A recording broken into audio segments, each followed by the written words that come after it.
r/ask Reddit. What are some stupid mentalities and mindsets that need to end? Some people think that just because a person looks normal, they don't have a disability and must be lying. Can confirm. Dyspraxic. Incredibly normal looking crap. People say I just use it as an excuse and that I'm cowed full of crap. So I never tell anyone anymore. Except for right now, obviously. Just because I'm young doesn't mean I don't need sufficient sleep. Just because I'm young doesn't mean I spend all of my money recklessly and need to work overtime every weekend. Just because I'm young doesn't mean I don't want to relax at home on my time off. I hear a lot of crap at work because I work with mostly older people. I budget my money wisely, and in a sense I also budget my time. Apparently those concepts are hard to understand. I feel you. So hard. An older retired person once told me at the street. I was sitting there on some stairs eating a bagel, that I'm the scum that needs to be gotten rid of because I'm young, yet sitting there eating and not working full time. I was 17 at the time, not even an adult. Granted, my beard made me look like a 25-year-old, but still. I can't change anything, so I'm not going to try it. It's been agreed the whole world stinks, so no one's taking showers anymore. Modest mouse. That if I change my mind or opinion about something, I'm being fake or funny. Seriously, it baffles me that reassessing your position on something after new information is made available or after additional experience is somehow a negative thing to some. If you don't like someone, you must be just jealous. If people hate you, it just means you are doing something right. No. That is not true and gives leeway for all sorts of horrible behavior. If you're not 100% with us, you're 100% against us. Only a Sith deals in absolute. If you're not with me, then you're my enemy. I'm being persecuted when I'm contradicted. My daughter would loudly protest, "Stop yelling at me," when I would calmly tell her things she didn't want to hear. She grew out of it. But some people never do. A friend of mine would do this when we were 15. I got so sick of it one day that I just went, "I'm not yelling. This is yelling." See the difference? The friends we were arguing in front of snickered a bit. I suspect they liked seeing her being called on because she did it to everyone who disagreed with her even a little bit. This is my life as a father to a 16-year-old daughter. I also did the "I'm not shouting. This is shouting." It did not end well, with my wife accusing me of having anger issues and my daughter running out crying. But it sounded like a good idea in my head. My opinion is as good as your evidence. This, or that everyone's opinions are equally valid. No. The guy who has a PhD and 10 years of experience in the field's opinion is more valid than your 10-minute Google search. I half-jokingly blame movies for this, wherein the professional with years of experience is always wrong, and the plucky kid with a dream is always right. Expecting everything instantly. Patience is a virtue. You're not going to die if you have to wait in line. All 4 of my grandparents waited in line. They are all dead now. Alcoholism being romanticized. No, it's pretty terrible, to be honest. I feel like crap today. I want to stop drinking, but I know I'm gonna drink more today. If something doesn't work 100% of the time, it isn't worth doing. People use this as an excuse to never do anything, or to deny others from trying. It's frustrating and holds us back as a species. Edited for explanation and to add quotes. 60% of the time. It works every time. Insert programmer here. Programmer here. If it doesn't work 100% of the time, it's working 100% as expected. We'll sort it out after release.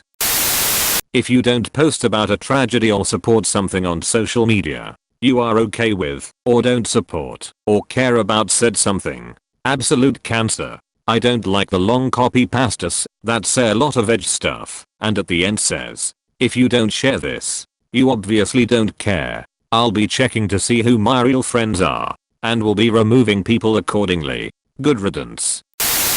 The concept that both fault and responsibility can only be 100% or 0%, and that if someone else has some fault it absolves another of all responsibility. Also, if I may, that we should accept full responsibility for our pitfalls. Sometimes, it's not our fault. and we were set up to fail. Bad managers use this tactic quite a lot. They make calculated closed room decisions, and the employee is invited to accept responsibility for those decisions. If they don't accept responsibility as they've gotten railroaded, they're narcissistic and can't take responsibility for their actions. Another good example are toxic friends that set people up. Narcissists. I will concede that people should own their actions and take responsibility for those. They should critically analyze and figure out their level or degree of responsibility in any given situation. Most times, it is within the spectrum you mention. Sometimes, it's 0% or 100%. But shaming people to take responsibility for everything is a way of avoiding responsibility for their actions. People who oppose good things, because I struggled through it, and so should you. Instead of thinking good, nobody should go through that if possible. Currently struggling with a difficult or fussy baby. My mom refuses me any sympathy, because apparently as a baby 30 plus years ago I made the selfish, conscious choice to be less than easy myself. I read about it on the internet. Therefore it's true. My grandma does this all the time to prove her argument, and it always ends up being from some BuzzFeed article. Drives me freaking nuts. Or people will cherry pick quotes and not include the contradictory or explanatory evidence in the next sentence.